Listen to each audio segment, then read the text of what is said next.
Now swap ruler for you. Look at your circle. How many of them would still be here if you stopped giving? I'm not talking about giving gifts. I mean giving validation, attention, effort.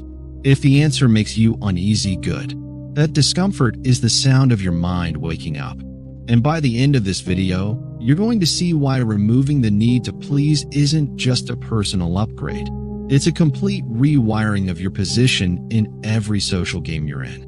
Most people think manipulation is loud, that it's someone screaming at you, pressuring you, blackmailing you. No, true manipulation is a smile after you've done exactly what they wanted. It's the little hit of approval that keeps you hooked. It's Pavlov's bell, but instead of a dog, it's your self-worth waiting for someone to say good job. And here's where it gets brutal. You can't be played unless you need to win their applause. Cut that cord, and their entire playbook catches fire. Machiavelli understood something most people refuse to face. Humans don't respond to what's fair, they respond to what's advantageous. And when you live to please, you give them endless advantage. They know you'll fold under silence. They know you'll chase after their cold shoulder.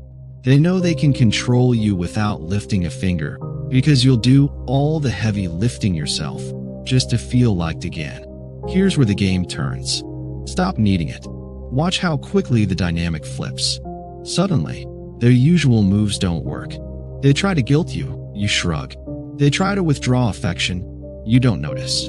They try to bait you into proving yourself, you don't take the bait. And here's the fun part. Now they are the ones performing. They start over-explaining themselves, overcompensating. They wonder if they lost their power over you, and they did. The reason this is so dangerous is because it makes you unpredictable. And in any power dynamic, the unpredictable one is the threat.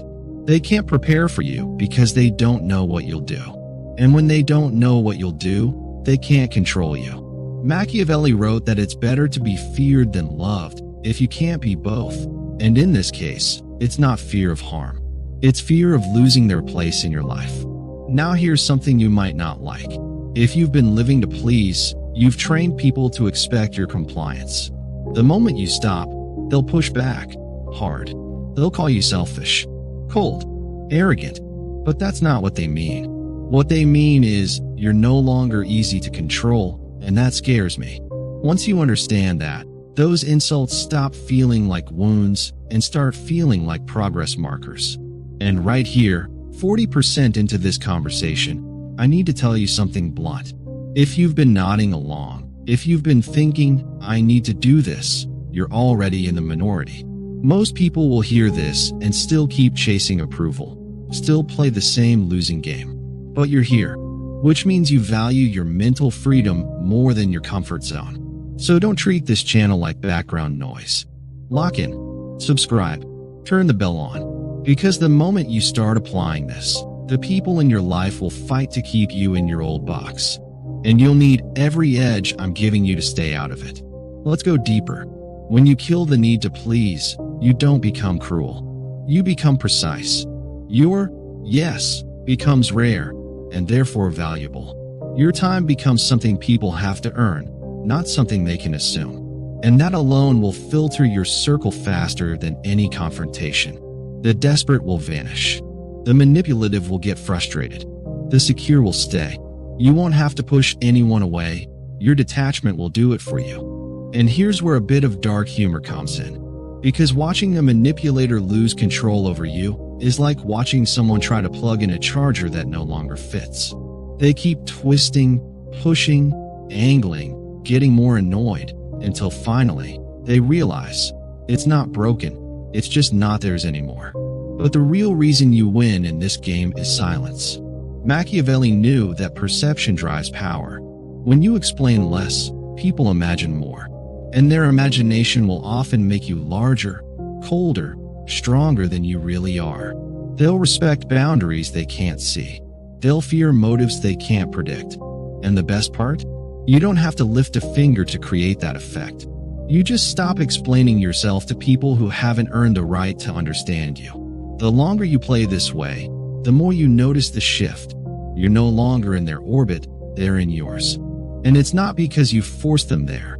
It's because detachment is magnetic.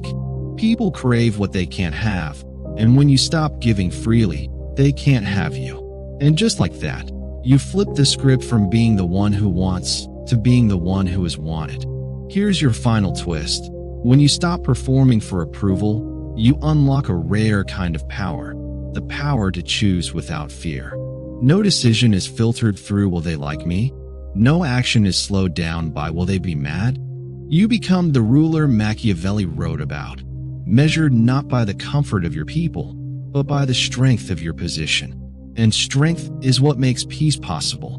By the time they realize you've stopped needing them, it's too late. They're hooked on the mystery. They dissect your silences. They replay your last words. They watch for your approval without realizing you stopped giving it months ago. And the best part? You're not even thinking about them anymore. You've moved on. You've won. Because they can't play you. Not when you've burned the stage.